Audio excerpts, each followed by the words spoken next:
If you are upset that I am breaking the law by posting this, do not comment on it. Your thoughts have already been iterated by numerous people who can't understand why I am posting what's going on. If you are interested in contacting a judge, court clerk, or any other member of the court regarding these posts, good luck, because you have not and will not learn my location. This is not about me breaking the court's rules. This is about me seeking help with a situation I do not know how to handle. So I posted the last one and got a few people freaking out about the fact that I'm on a jury and posting about it online. The fact is, I'm not looking for opinions on the case. I am impartial when it comes to the trial of John Willis. All that information is just background. What's really concerning me and causing me to post this are the things happening outside of the courtroom since this trial started. So please, if you have a moral objection to what I'm doing, keep it to yourself. Also, the Willis case is happening in a relatively small town and isn't getting any mainstream coverage. Hell, it's barely getting any local coverage. So, yeah, let's get to it. I had to go out to the store Saturday afternoon, and when I opened my car door, I had the black dust stuff on my hands, like it was underneath my car door handle. I still had, and still have no idea as of the writing of this post. Anyways, on my way to the store, I heard something shuffling around in my back seat. It freaked the shit out of me, naturally, but I was driving on the freeway, so I couldn't exactly pull over and stop just then. I looked in my rear view and saw nothing. Just to be sure, I quickly looked behind me, and I'm not really sure what I saw. There was something like hiding under a black cloak. I let out a yell, and when I looked forward, I almost rear-ended the car in front of me. I collected myself and looked back again, and all that was there was a bunch of black dust. I made it to the store and back with no further problems, although I did check my back seat every 10 seconds on the way back from the store. I got home and unlocked my front door, again getting black dust on my hands. I of course figured this must mean that whatever was going on was either happening in my house currently, or it was from what happened the night before. I got in my house, and nothing seemed strange. I went about the rest of my day. Nothing happened until night came. I was sitting in the living room on my laptop, and I felt a breeze. It was an extremely cold breeze, though, like I had just opened a walk-in freezer, but even colder. I hadn't opened any windows. It's November, and I know I didn't have my air conditioning on. Again, it's November. I got up to see where the draft was coming from. I walked down my hallway and saw that the window in the bathroom was open. There was, of course, black dust on the windowsill. I figured this meant something was about to happen. I went back and sat on the couch, ignoring my computer and focusing completely on the room in front of me. I stayed there on high alert until I fell asleep. When I woke up Sunday morning, still sitting up on the couch, I felt like something was different, but I couldn't place it. And I got up and cautiously walked throughout my house, trying to find something that was out of the ordinary. I couldn't find anything, but I just had the feeling that something had been done. Most of Sunday went by okay, but then the sun set. Right at dusk, I heard a banging coming from my attic. Now, I'm the kind of person that will do everything I can to justify something before beginning to look for answers in the paranormal or supernatural. I reasoned that it was some kind of animal that had gotten in my attic somehow. I heard scurrying all around me, like a squirrel running back and forth. Then suddenly a loud boom came from the area above me. Then I heard sliding, like someone was dragging their very large feet across the attic floor. I called the police because I'm not stupid, and they came to check out my attic, which, of course, was empty. They did ask me what the black dust all over the floor in my attic was, to which I had no answer. The police left, and both of the officers gave me their cards in case I had any further problems. At about 11 p.m., shortly after the police left, I heard a crash and something slide in my hallway. Before even looking, I knew that it was the drop ladder to my attic. Something had either pulled it down from below or pushed it down from above. Or, I thought, the police hadn't locked it in place when they exited the attic, so it had fallen.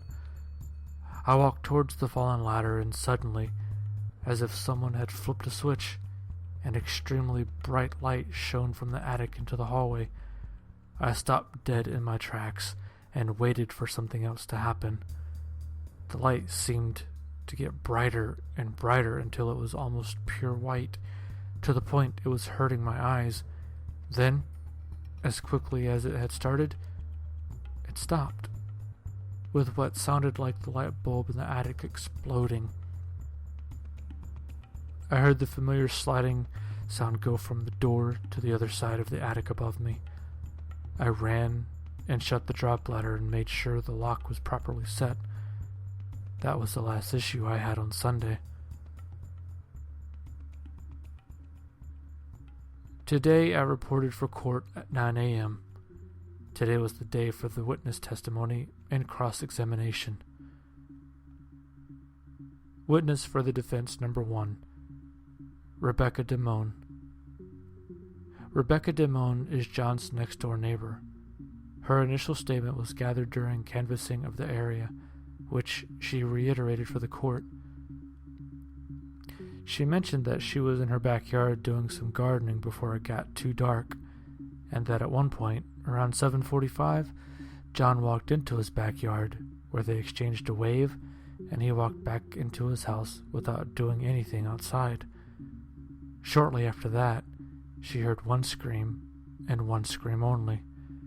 She said it was a short yelp, not like someone was getting hurt, but like someone had jumped around the corner and scared them. During cross-examination, the prosecution asked her if she was sure what she heard was a scream, if it was, in fact, so short of an instance. She said yes, and that it absolutely came from the house. The defense then asked Rebecca to disclose her relationship with John, if any, and what she thought of him as a neighbor. Rebecca said they'd been neighbors since they'd moved into the house next to her, and that he always seemed like a friendly man. He and his wife introduced themselves upon moving next door to her, and said that they always looked seemingly happy. She did say that one night, a few weeks before the murder, John came to her house and asked her if she'd heard anything in her attic lately. When she said no, he just stood there staring into her house until she closed the door. That was the only issue she'd ever had with him, and said she would regard him as a fine neighbor. Witness for the defense number 2, James Bradley.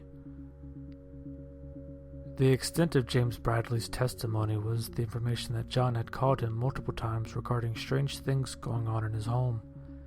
Feelings that he was being watched, things out of place, something paranormal.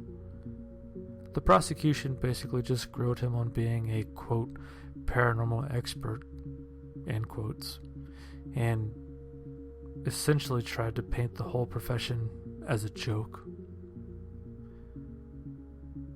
Witness for the prosecution number 1, Amanda Clement. Amanda was a friend of John's sister, Erica. She informed the court that Erica had recently been proposed to and was considering moving out of the state, as her now fiancé's new job was transferring him.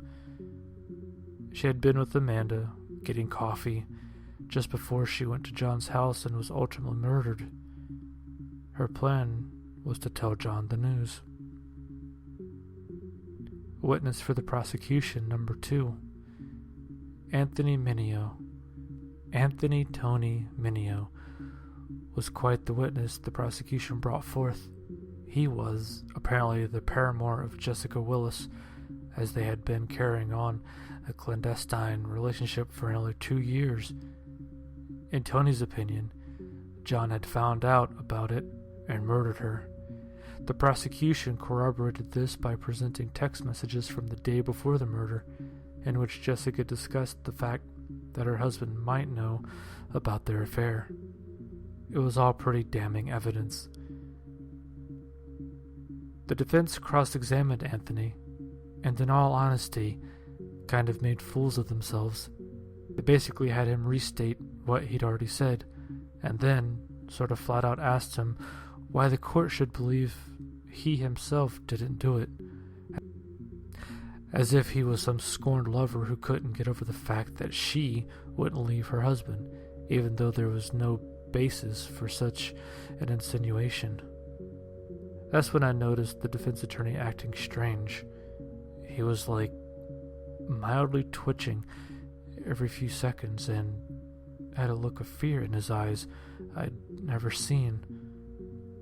Now that I think about it, it looked like that the entire day. At the time, this made me think of Jackie. I looked over to her. She was 2 seats away from me, and immediately noticed bags under her eyes. I looked at the others, and about half of my fellow jurors looked as if they hadn't slept since the trial began. When we were excused for the day earlier around 3 p.m., I gathered the ones that looked particularly disheveled, and we all stepped into the room that held the vending machines and discussed our individual problems. Here are the few that really stood out. Juror number 3, Mike Forsyth. Mike was sleeping in bed with his wife and woke up when he heard loud, exaggerated breathing. He turned over and saw his wife was sound asleep, and that the breathing wasn't coming from her. He then got worried, hoping that it wasn't their dog. He got up to look at the foot of the bed, where their dog slept every night. As he was sitting up, he stopped when he saw someone standing in the corner. They were facing him, but in the dark, he couldn't make anything out. He said whoever it was very tall and looked as if he was wearing a cloak. The person in the corner then slowly dropped to their knees and began crawling towards the bed. Mike jumped up out of the bed and turned on the bedroom light and saw no one there, only a black dust streak where the thing had been crawling. He called the police, who came and took his statement and looked around. His wife said she hadn't seen or heard anything and was convinced her husband was just dreaming, although unable to explain the black dust on the floor. Juror number 11, Trinette Bryant. Trinette lives at home with her 2 sons, with a boyfriend who is a truck driver, so he's not home most nights. On Friday night, her 2 sons ran to her in the middle of the night. They share a room, saying someone crawled out of their closet and into the living room. Trinette said she got up and grabbed the knife she keeps in the drawer of her bedside table. She told her sons to stay in her room and close the door and only open it if she came back and said their safe word. She didn't mention what that was. Trinette then crept through her house, the upper unit of a duplex, turning on lights as she went, and was able to make sure no one else was in her home. What she did find, however, was a trail of black dust leading from the closet in her kids' room up to her front door, which she said was now unlocked. She mentioned that she doesn't trust her downstairs neighbors, so she never, ever leaves her doors unlocked. She opened the door and the trail continued into the stairwell, and stopped just underneath the opening to the attic. Juror number 9, Lysandra Morales. Lysandra was cooking dinner for her husband, waiting for him to get home from work, when the entire kitchen, which was sweltering due to both the oven and the stovetop producing heat, went cold. She said it happened in a split second. At first, she thought she just had the chills, but then they didn't go away. Then she heard a sliding noise in her hallway, heading away from her. She said she froze in fear for a moment, then grabbed the largest knife she had in her kitchen and peeked around the corner. Something draped in black was on the floor of her hallway, sliding down the hall. She began tearing up when she said that it was trailed by the black dust and that it stopped underneath her attic. She quickly ran to her living room to call the police, and by the time she looked again, the thing was gone, with no trail path below the attic entrance. The police showed up, looked around her house and in her attic, and found nothing. There was another account that was just more of the same. Obviously, the common themes here are something black lurking around, the attic of homes, and the black dust. Everyone is pretty scared, naturally. One of them said that the police, detectives, and medical workers will be on the stand tomorrow, so hopefully we can get some answers as to what the black dust is that was found at John Willis's house the night of the murders. I'll report back after court tomorrow with what I find out, and with anything more that might happen tonight, although I truly hope nothing does. Talk to everyone soon.